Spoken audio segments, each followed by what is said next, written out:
Perfect, as always. Yeah. What's the air quality like? We got that crappy LA air over here on the East Coast these days, and I don't know how I feel about this. If we're gonna get this bad air quality, I would also like the always perfect sunny weather and beautiful people. Maybe this explains why James Harden wants out and where he might be headed. Oh man, you're on Team Alabaster. Get us set up. This is debatable. I'm Domonique Foxworth. That's Mina Kimes, and she does the segues and the analysis. Give them to me, Alabaster. All right, guys, let's talk about the beard. What trade would make the most sense for James Harden and also the 76ers?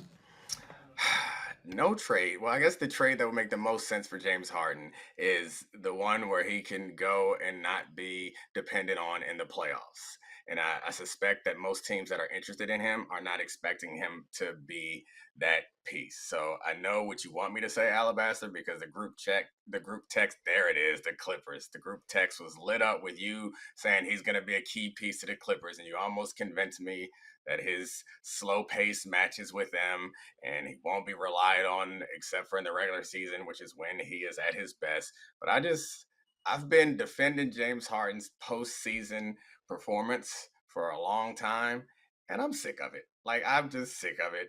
I don't really feel like he is the missing piece for anybody, and I guess for this price, for a 1-year commitment, he's worth bringing on just about any roster just because it doesn't make them any worse, but it doesn't feel like it makes anybody any closer to a champion to me. With today's news, he has the most trade requests in NBA history, right? So he's got that going for him. Maybe not the playoff numbers, but this feels like a record. What is it? Let's see. 1, 2. Is this 3 or 4? Either way, it's something that's hard to match, even if it is more common these days. He threw up the Clippers and the Knicks. I'm going to throw out the Knicks. They don't make sense to me. He's not what they need. I don't think the pairing with Brunson, it's just not. The Clippers are the team for all the reasons you outlined that make basketball sense. I would say they also make timeline sense, right? Because whatever team he's traded to, he's not eligible for an extension, so it'd be a 1-year deal. And the Clippers are a team where they're on the precipice, but there aren't that many paths for them to get better. This is a path for them to get better. It does fill a playmaking need and a hole in the backcourt. I don't know. Like, I don't think if this trade were to happen, and again, I do think it's the most realistic option, I don't think it's going to dramatically change people's outlooks for the team, especially compared to the West and what's been happening, in Phoenix and elsewhere. But I'm not really sure what else they can do, Domonique, especially with the current setup. This was a Harden trade request, right? Yes. I knew that he was getting traded. I didn't realize he was requesting it because it doesn't seem to make sense. The only reason why it might make sense is it's expressing to us that there is no market out there for James Harden. Because if you want to switch to another team and this team is interested in having you, why sign the player option? Why opt in? Because then that eliminates the opportunity for an extension, and then it forces the team that you're going to weaken their roster by trading away players. So like, it suggests to me that all the stuff about going back to Houston was just coming up because they were trying to create the illusion that there's a market for James Harden, because right, there's no market for James Harden if he signed a player option and then asked to get traded to a team, because that's a 1-year deal when presumably he was looking for a long-term extension. Alabaster? So, I've got lots of ideas. Where should I start? Do you want me to start firing up the trade machine of what makes sense? Go right ahead. Okay, let's go. I'll go from practical to not practical. The first one. You talked about the Clippers and I said he was a key piece. Not key piece. Maybe just, adequate passer. The first above average passer that Paul George and Kawhi have played with during their tenure. Let's trade him for maybe a sprinkling of Terrence Mann and Norm Powell. Huh? Does that work? A bunch of picks later in the Does that work for who? I guess the question is, does that work for the 76ers? And here's where it could work.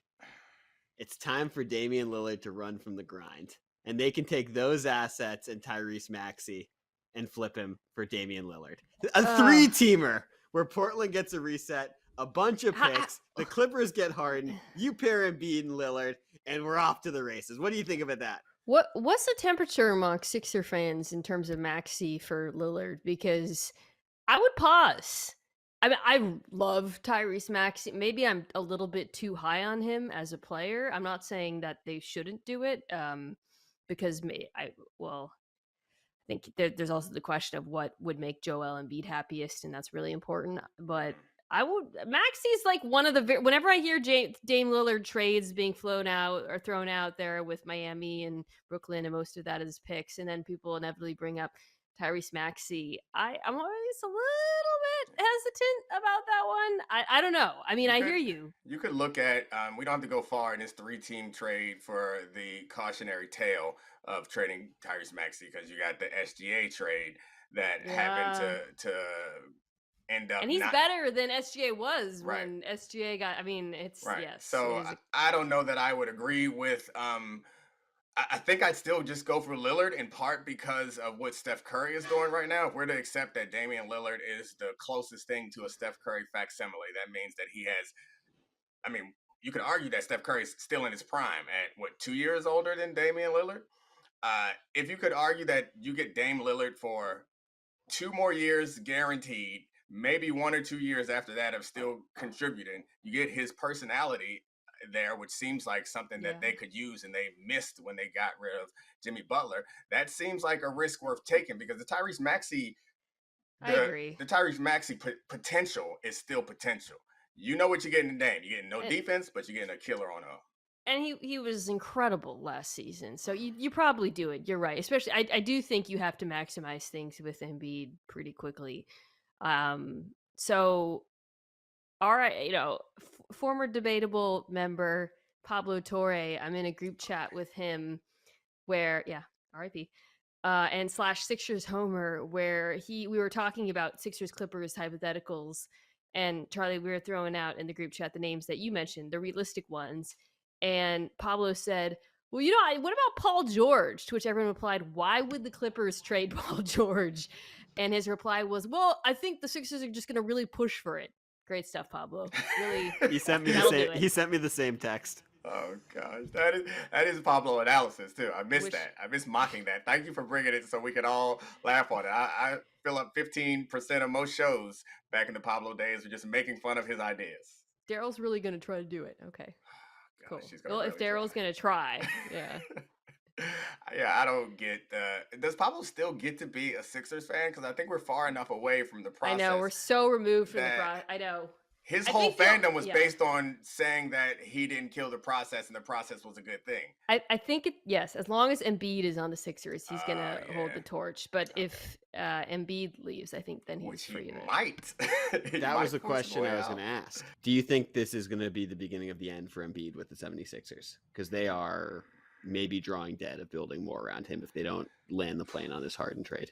I mean, even if you can get that trade machine fantasy that you came up with, and they get Lillard, we still come to the situation where the pieces around them, and I guess addition to Nick Nurse maybe is a coaching upgrade, which honestly, I'm not sure. I don't know.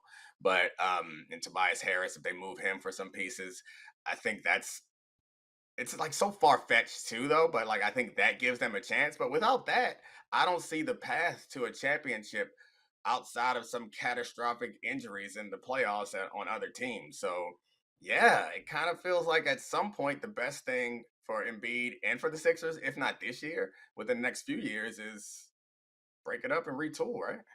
Has every James Harden trade request been ultimately bad for every party involved at every step?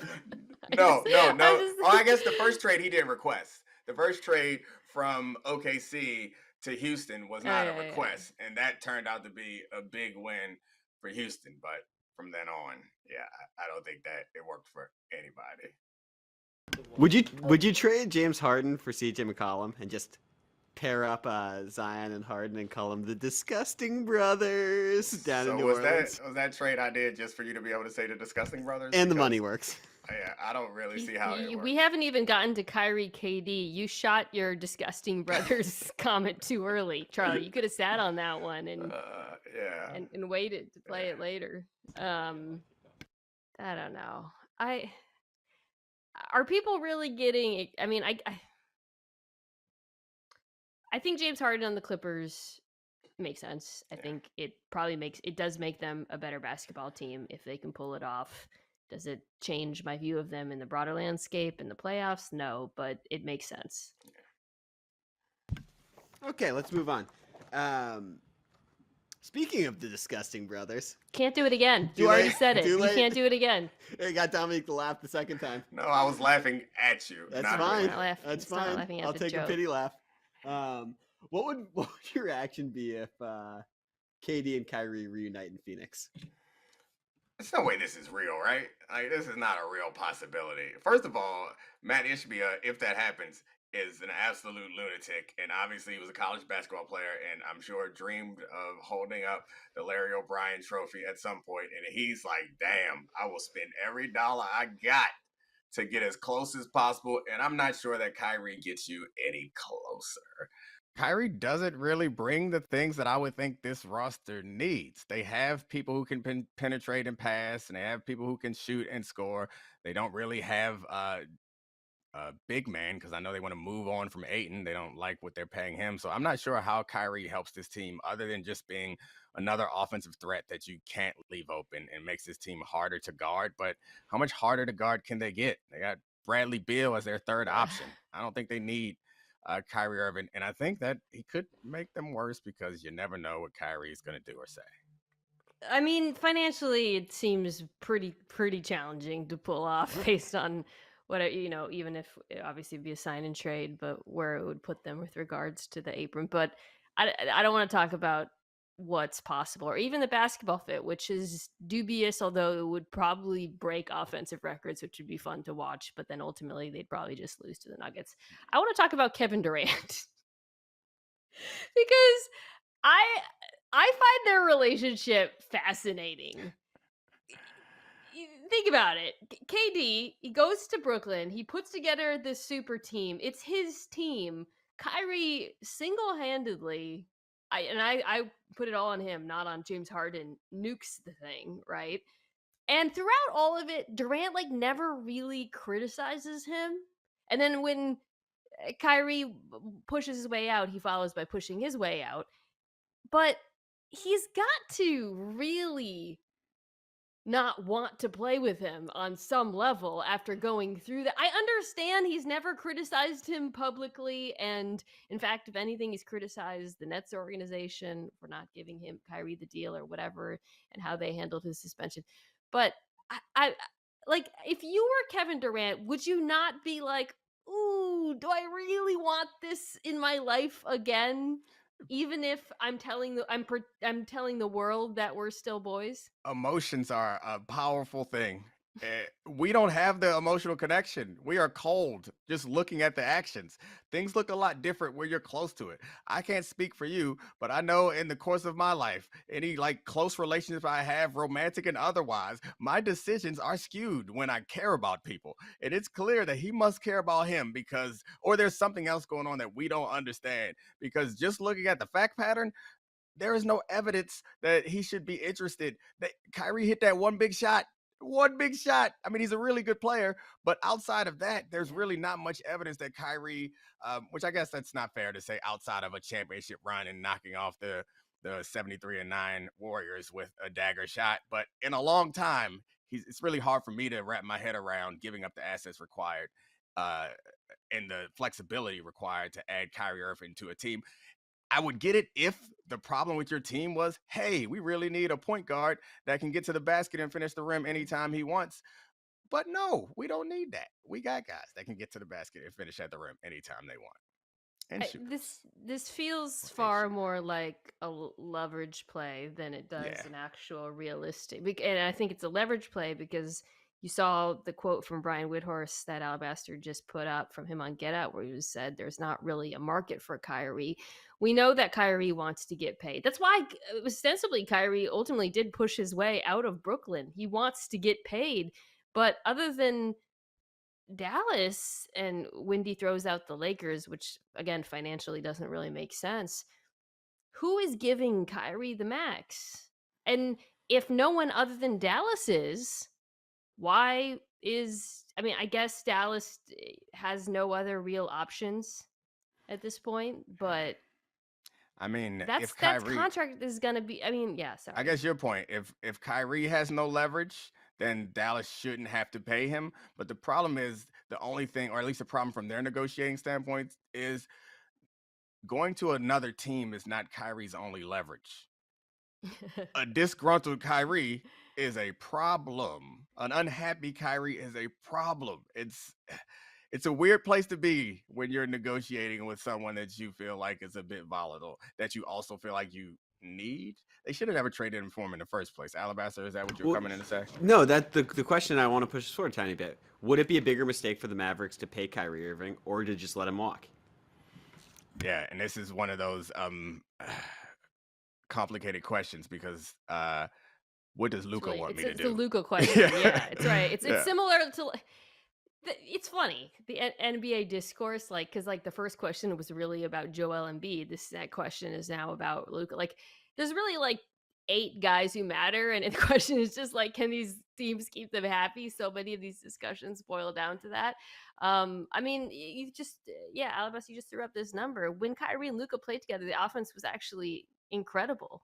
Kyrie played well in Dallas. Just a Yeah. funny thing, like, or everybody were crapping on his prospects and his market and saying it would be a mistake to sign him. It's not really for basketball reasons.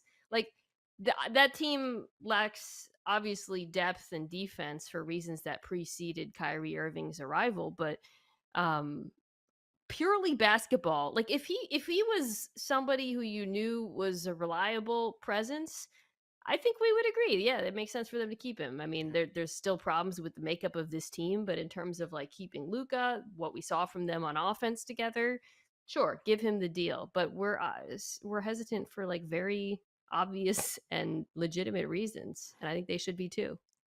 I mean, the defense and depth issues only got worse by Yeah. sending Kyrie away. And I thought Porzingis was the move a while ago. Like, this seems perfect. These guys are going to work so well together. This is going to be their big two that they can build around.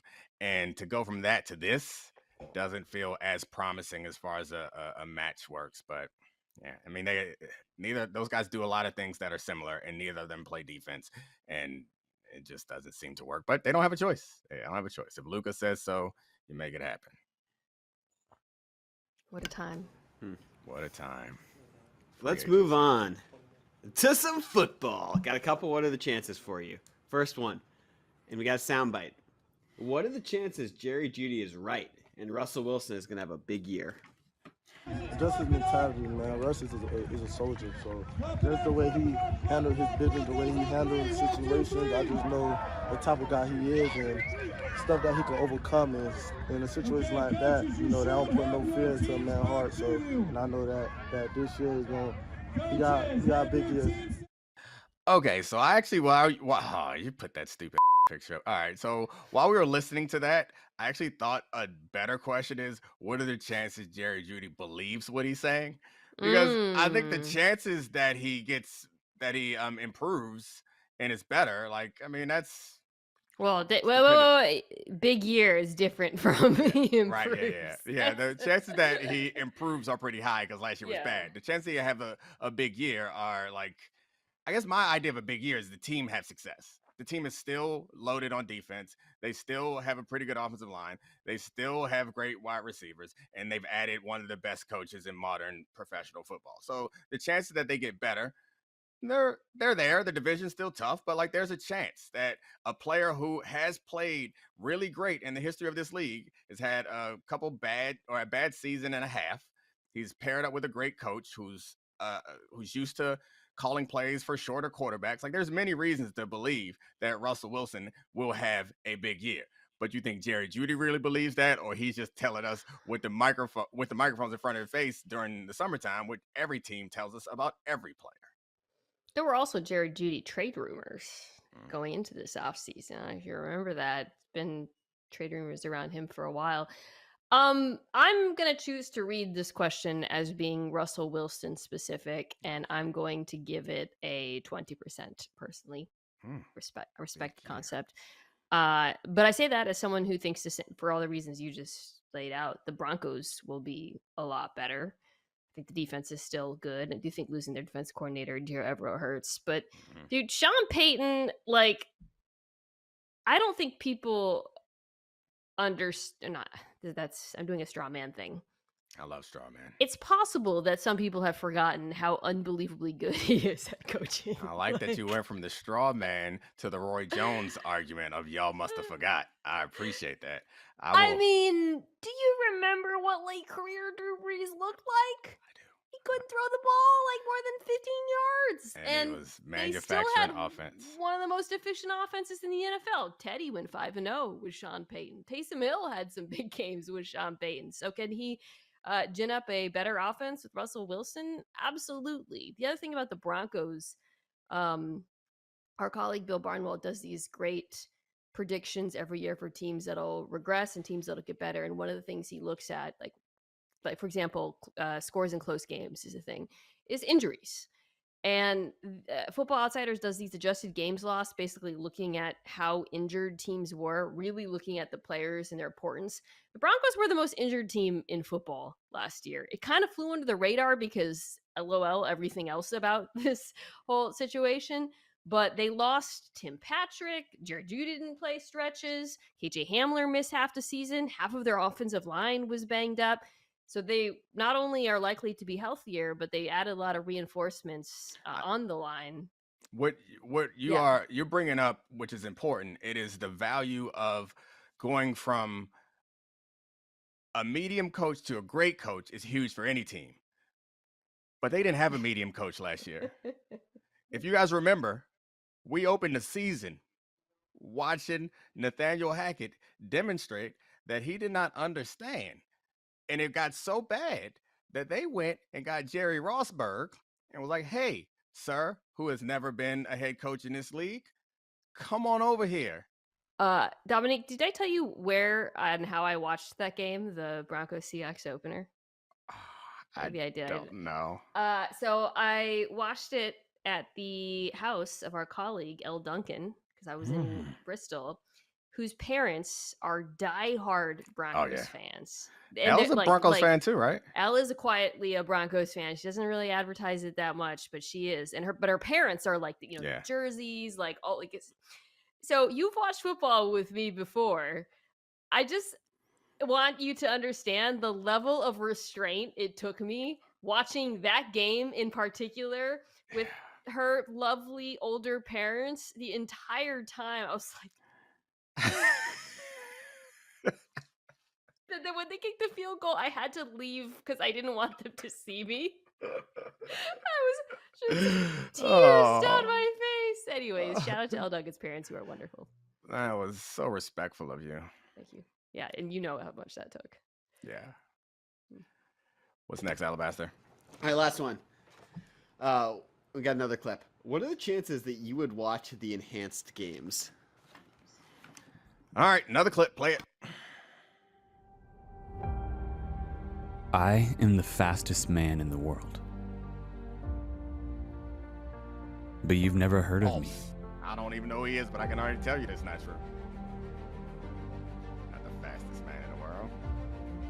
I have broken Usain Bolt's 100-meter record, but I can't show you my face. What? I am a proud, see your legs. enhanced That's enough athlete. to tell me that you are not The the Olympics fastest hate man. me. I need your help to come out. Oh, come need your out. help Don't to do stop stop hate. Don't do this. I need your help for the world to embrace I science. was in until he started using the victim Come word. join me in 2024 at the first Enhanced Games and see me break the world record in public.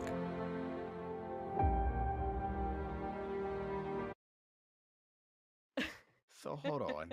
This is just like a drug games? Yeah.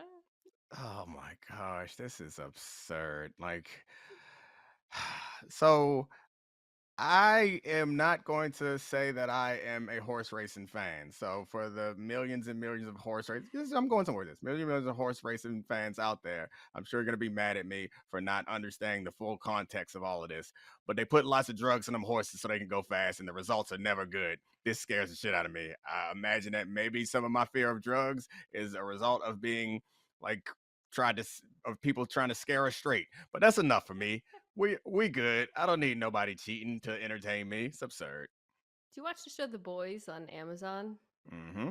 at all? You know, Yeah. the fast guy who I forget what his name is on the show, but he has to take he's blue and he has to take compound V or whatever to be fast, but it like is ultimately like dangerous for his heart at a certain point. It's not really a spoiler if you whatever, it's been years. Watch the show.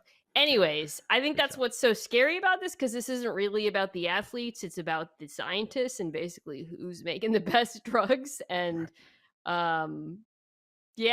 pushing that seems dangerous and scary. I would probably watch it though. I'm not gonna lie. Yeah, I mean the first time we gotta watch it. We gotta watch it. Hold on. If your advertisement is that you're gonna show me a white man that's faster than Usain Bolt, I'm in, baby. I'm all the way in. It would be so funny if he doesn't break the record. Yeah, he's not gonna break it. He's still I not bet gonna he break it. does. Well, I mean, that guy that they were showing is probably not the man that's gonna run it, but I think that there is science in Maybe. all sports already. There's some level of science. So you have to be already incredibly fast that some science can get you faster than Usain Bolt. Yeah, Maybe they can. that's right. Maybe they're doing surgery. They're going in there adding some, like, tuning up their muscles. What's up, Alabaster?